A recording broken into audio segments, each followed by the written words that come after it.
Tom lived in Applewood, a town where everyone knew your name, where children still played hopscotch on sidewalks. Tom, they all knew, was special. He had a smile that could light up a room, a heart bigger than the sky. Tom was the kind of man who always had time for you, no matter how busy his day.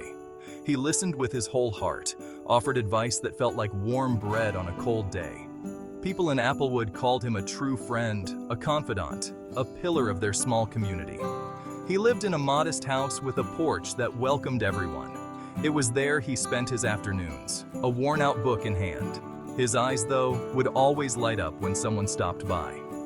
For Tom, the greatest joy came from connecting with others.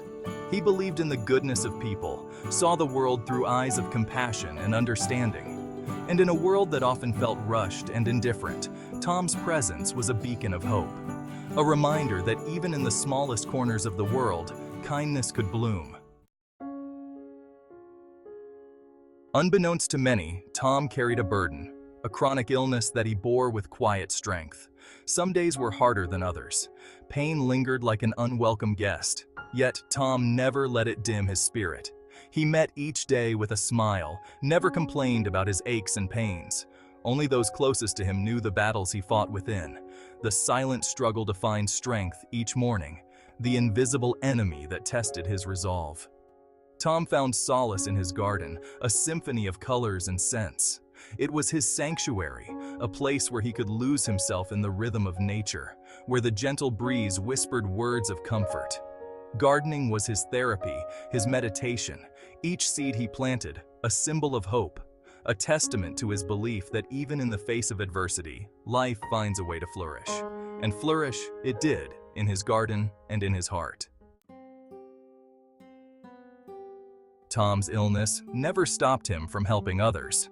He volunteered at the local soup kitchen, delivered groceries to elderly neighbors, mentored troubled youth at the community center. His acts of kindness were never grand gestures, but small, meaningful acts of grace.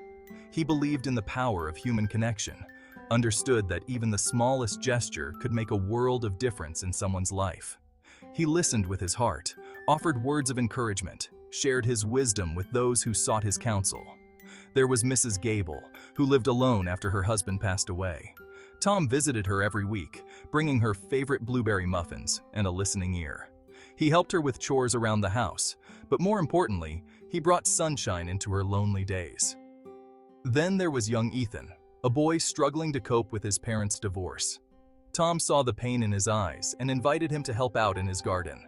As they worked side by side, Ethan found solace in the quiet companionship and the wisdom Tom shared. Life in Applewood wasn't always easy. Storms came and went. Times were tough.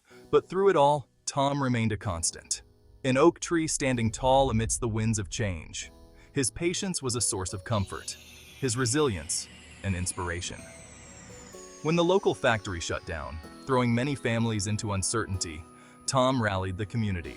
He organized food drives, helped people find new jobs, reminded everyone that even in the darkest of times, hope was not lost. He never preached or boasted about his own struggles. Instead, he led by example, showing through his actions what it meant to face adversity with grace and determination. To find strength in the face of hardship. To never give up on yourself or on each other. Tom's spirit was contagious. It spread like wildfire through Applewood, inspiring others to dig deep, to find their own inner strength, to remember that even in a world that felt increasingly divided, there was still beauty to be found in unity and compassion.